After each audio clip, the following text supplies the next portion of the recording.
Assalamualaikum warahmatullahi wabarakatuh, saudara-saudara, khususnya sahabat-sahabat, saudara-saudara semua yang sedang sakit ambeien. Jumpa kembali dengan saya, ngobrol-ngobrol santai berdasarkan pengalaman saya tentang sakit ambeien setelah operasi, bagaimana saya menjalani hari-hari yang sangat seru menjelang atau sesudah operasi ambeien. Memang dalam beberapa hari ini banyak juga sahabat-sahabat yang baru operasi yang juga menghubungi saya berdiskusi, dan masalahnya hampir sama dengan yang sebelum-sebelumnya. Mereka banyak kesulitan BAB, merasa sakit, kemudian berdarah, kemudian was-was, kemudian bingung gitu kan, sampai beberapa hari, ada yang sudah 7 hari, baru 7 hari ada yang sudah minta sembuh, ya nanti dulu ya, belum seru itu kalau 7 hari sembuh itu. Ada yang sudah sebulan lebih masih agak sakit, kemudian ada juga yang bingung ya, apakah boleh nanti setelah sembuh itu kerja berat, karena dia itu kerjanya kerja berat, angkat-angkat seperti itu. Saudara-saudara, yang penting satu yang harus kita tanamkan, bahwa penyakit ini adalah penyakit yang bisa sembuh. Itu yang harus kita tanamkan dalam diri kita. Jangan sampai kita ini merasa ini adalah penyakit yang tidak ada obatnya, penyakit yang paling hot, penyakit yang paling menyakitkan. Jangan. Ada kemarin ada ibu-ibu ya kalau tidak salah, itu sudah punya ambeien tapi dia nggak berani operasi karena dibilangi orang-orang tua kalau operasi itu nanti sakit sekali. Saya tanya, apakah yang ngomong itu sudah operasi? Nah, tidak dijawab. Nah, ada juga yang ini khususnya ibu-ibu ya, ini ibu-ibu ini memang ada beberapa yang bingung. Nanyanya itu meskipun kurang ini ya, nanyanya berapa bulan setelah operasi boleh melakukan hubungan badan dengan suami. Nah, ini saya menjawabnya juga tidak bisa pasti ya, karena ada yang sebulan itu ibu-ibu itu sudah sembuh, ada yang 2 bulan belum sembuh, bahkan saya punya teman sampai 4 bulan lebih dia sudah sembuh. Nah, baru sembuh. Nah, apakah ketika menyatakan diri sudah sembuh itu langsung bisa berhubungan dengan suami? Nah, ini kondisinya juga menyesuaikan ya. Kalau masih sakit ya bisa dimengerti oleh suaminya. Kalau memang sudah bisa, ya itu tidak masalah, dicoba dilatih ya, karena itu juga kebutuhan rohani ya, itu kebutuhan biologis ya, yang kadang-kadang juga suaminya harus dilayani. Nah, ini memang kasihan ibu-ibu itu kalau sakit ambeien, dia harus ini ya, melawan sakitnya, kemudian juga suatu keadaan tertentu harus melayani suaminya. Nah, ini suaminya memang harus mengerti. Tapi dari pengalaman-pengalaman saya yang mendengarkan dari ibu-ibu itu, ada yang memang trauma ya, melakukan itu trauma. Menurut saya tidak usah, karena jelas jalannya berbeda kan. Jalannya berbeda. Mungkin cuma pada ya diatur sendirilah. Saya kira setiap pasangan sudah mengerti ya, sudah mengerti mana yang harus dilakukan, mana yang tidak ya, supaya tidak sakit, supaya sama-sama nyaman. Ketika dijawab seperti itu ya, saya jawabnya ada yang sebulan sudah berani mencoba, ada yang 2 bulan. Nah, dia juga mendapat informasi dari orang-orang tua, katanya begitu, itu baru 7 bulan boleh. Nah, ini saya juga tidak tahu referensi dari mana harus 7 bulan itu. Kalau sudah 2 bulan sembuh ya saya kira 2 bulan sudah enggak masalah. Ini yang bagi ibu-ibu.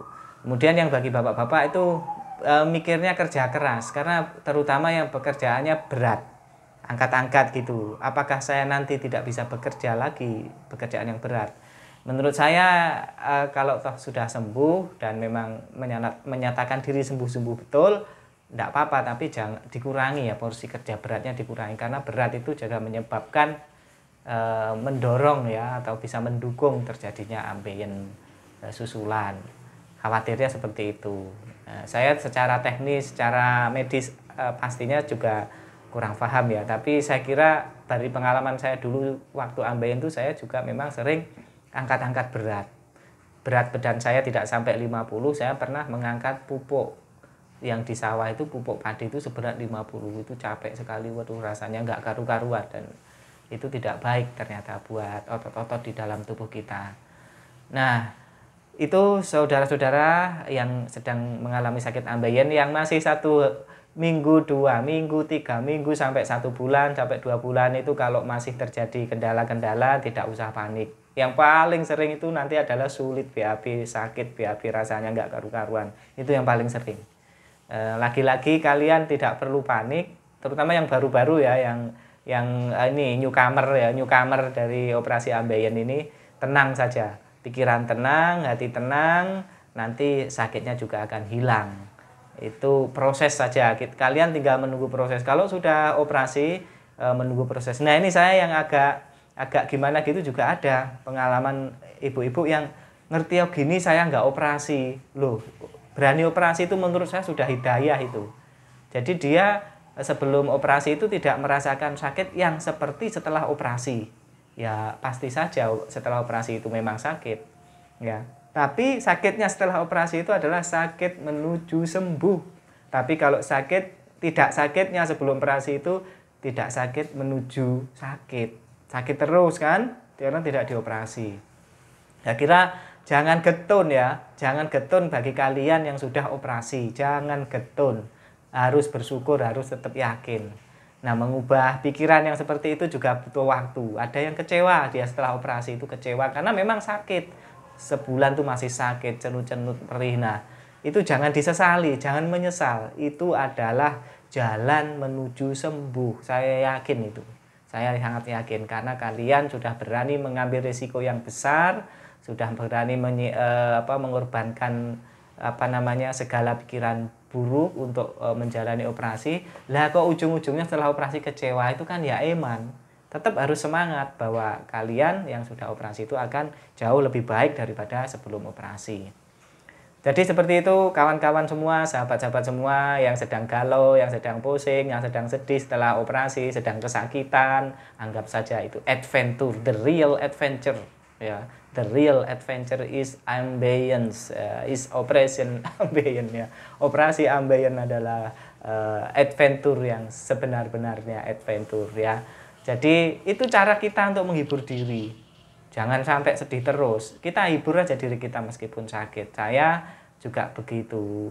Kenapa saya bisa ngomong ini ya, karena saya merasakan ini penyakit ini kalau dibiarkan disesali nggak ada gunanya. Ini kita bikin guru-guru saja lah, bikin YouTube aja untuk guru-guru berbagi pengalaman. Jadi seperti itu. Salah satu motivasi saya bikin konten ini juga supaya kalian yang nonton itu nggak merasa paling sakit sedunia, nggak merasa paling sakit di antara orang-orang yang lain.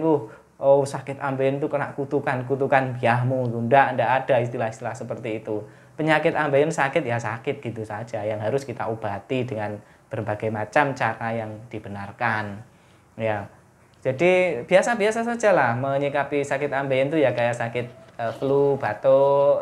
Kalau harus operasi ya operasi orang-orang yang operasi ringan seperti itu kan. Ambeien kan termasuk operasi kecil juga, bukan operasi gede. Ini menandakan bahwa penyakit ini sungguhnya ya bukan penyakit yang amat berbahaya, tapi kita aja yang merasakan memang katanya situ nggak ada operasi yang sakit selain operasi ambeien.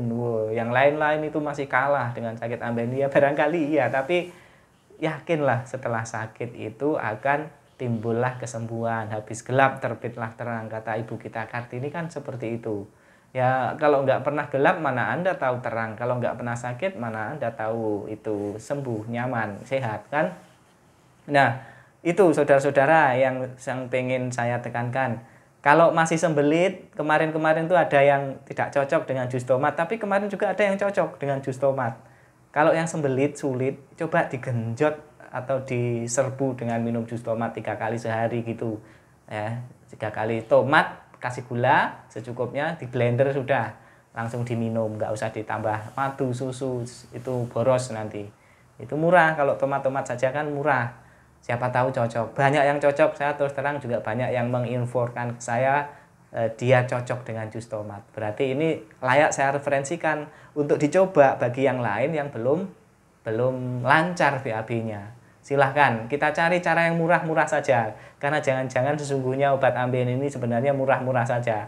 Contohnya kita tidak boleh makan daging, makan yang itu kan murah, berarti kita suruh makan yang sayur-sayur kan murah. Kalau itu segera sembuh, kalau Anda makan setiap hari makan daging kan ngeluh kita, daging harganya berapa. Nah, jangan-jangan ambeien ini bisa sembuh dengan yang murah-murah, makan pepaya, makan jus tomat atau jus tomat, makan sayur, makan nasi yang lembek-lembek, ya itu kan lauknya cukup tempe, tahu kan murah ya. Ya itu saudara-saudara, jadi yang sekali lagi yang habis operasi sabar, masih sebulan tuh sabar, keluar darah itu sabar. Kalau keluar darah banyak, kalian makannya juga yang harus banyak, minumnya juga yang harus banyak biar imbang. Kalau masih keluar, coba minum albumin, minyak albumin.